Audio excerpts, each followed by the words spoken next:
मैंने कई बार कहा कि लॉरेंस का जब फोन आया तो मैंने कहा कि भैया तुमको किसे मारना है, किसे क्या करना है, ये तुम्हारा दायित्व। कर्मी सेना के अध्यक्ष को जब उन्होंने मारा था तब हम सदन में उठाए थे। हमें जो कहना था, मैं ट्वीट के माध्यम से एज ए नेटवर्क के बारे में कहा कि देश में संविधान, कानून, लोकतंत्र और देश से बड़ा कोई व्यक्ति नहीं हो सकता। भिंडरवाला के इतिहास को याद करिए, जब देश से बड़ा होने लगा था तो हमारा देश अलगाववाद की ओर चला गया था और देश टूटने लगा था। इस तरह कश्मीर में भी जब हमारे कुछ लोग अपने को देश से ऊपर समझने लगे थे तो हमारे हिस्से टूटने लगे थे। और आज मणिपुर, नागालैंड में कुछ लोग हमारे कंट्री के संविधान से अपने को ऊपर समझने लगे तो आज देश अलग हो चुका है। मणिपुर, नागालैंड बिल्कुल हमारे कंट्री से बिल्कुल दूर जा चुके। जो लोग हमें गाली देते हैं वो गाली इस देश के पीएम, सीएम और मुख्यमंत्री से क्यों नहीं बात करते कि मणिपुर क्या हमारे देश में है या नहीं। एक दिन में 100 लड़कियों का बलात्कार 10,000 आदमी के बीच में जाति पूछ करके किया जाता है और लोग देखते हैं लड़के बलात्कार करते हैं, फिर यह जाति दूसरे जाति के लड़की के साथ करता है और तब हमारा देश का सेना और सब कुछ को सरकार रोक देती है और हमारे राज को बचाने की गहरी चिंता नहीं होती। तब आप गाली गलौज नहीं करते हैं। जब उल्फा का चीफ जिससे आप बातचीत की, मैं कहता हूं कुछ सोशल मीडिया पर कुछ लोग चलाते हैं उल्फा के चीफ से बातचीत होती है, पप्पू यादव की किसी में होती है।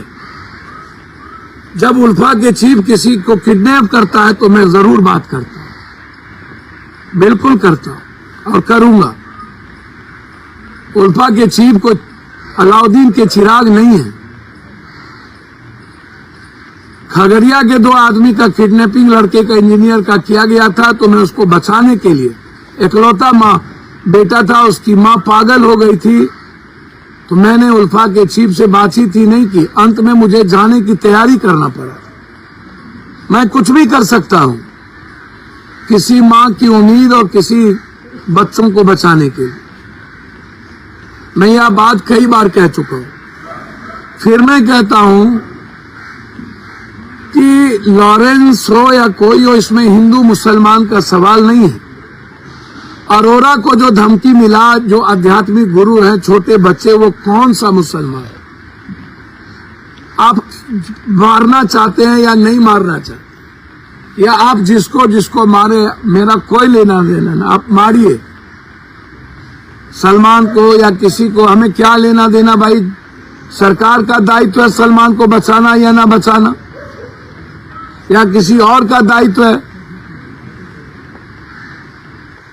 हमारी हिफाजत की चिंता आप लोग मत करिए। हम 84 से 83 से कई तरह की परिस्थितियों का सामना करते हुए, हमको दिसंबर में हम 58 में हम जाएंगे। हमने कई तरह के सामाजिक खाइयों को पाटते देखा है। मैं आग्रह करूंगा हाथ जोड़कर, मैं आप लोगों की तरह जात पात नहीं करता हूं, ना मैं करूंगा। फिर मैं जो लोग जात पात की बात करते हैं उनको याद दिलाना चाहूंगा, कोरोना का समय, पटना के बाढ़ का समय, हाथ जोड़ता हूं पैर पकड़ के। जो लोग मेरे गांव या नजला आकर के नायक बनाए करते थे, आज वो लोग आलोचना करते। जब मेरा कोई परिपेक्ष ही नहीं है, बाबा सिद्दीकी या कोई, मेरा परिपेक्ष है संविधान, कानून, देश। मैं उस संदर्भ में कहा हूं, जब कोई समाज टूटने लगता है तब मैं बोलता हूं, जब देश का संविधान कमजोर होने लगता है तब बोलता हूं। या किसी समाज को कोई तोड़ना चाहता है तब मैं वहां जाता हूं, या किसी समाज को कोई ताकतवर आदमी गाली देता है तब मैं अपना विचार रखता हूं, वो भी किसी से नफरत नहीं करता। आप क्यों करते? यदि हम डर ही गए तो क्या दिक्कत है? आपको इसमें खुशी क्यों है, आनंद क्यों आता है?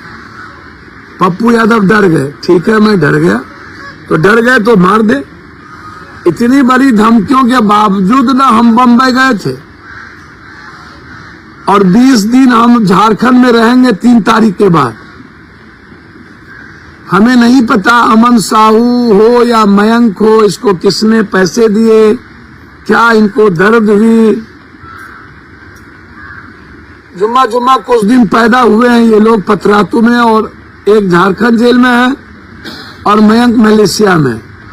उनका क्या रिश्ता किससे है, क्यों दिया, क्यों करोड़ों रुपया लिए, पप्पू यादव से कहां प्रॉब्लम शुरुआत हुई इसकी, किसकी, मुझको नहीं पता। लेकिन मैं बहुत विनम्रता के साथ आग्रह करूंगा कि मेरी निजी लड़ाई, व्यक्तिगत दुश्मनी किसी के साथ नहीं है। मैं वैचारिक बात ट्वीट किया हूं, उसके अलावे मेरा कोई लेना देना नहीं है। मैं फिर कहता हूं कि आप जो करते हैं वो सरकार और कानून की जिम्मेदारी है, देश के आम नागरिक की सुरक्षा, चाहे वो गरीब हो या कोई आदमी हो, उसकी हिफाजत सरकार की जिम्मेदारी। उसमें मैं सरकार को आईना दिखा सकता हूं, उनके कर्तव्यों को याद दिला सकता हूं, और कुछ नहीं कर सकता। काम करना सरकार को है। न्यायपालिका और विधायपालिका यदि कमजोर हो गई तंत्र, तो समझिए कि ये भारत कमजोर पड़ जाएगा और खत्म हो जाएगा। मेरा आग्रह है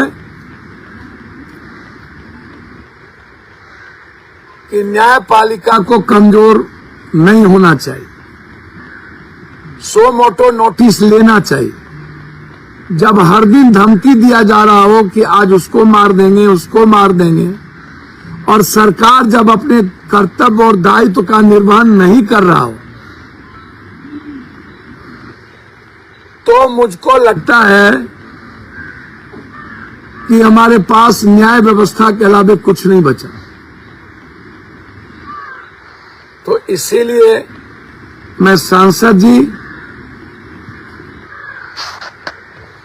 आपको अपने बेटे के चुनाव के लिए, टिकट के लिए भीख मांगना पड़ जाता है,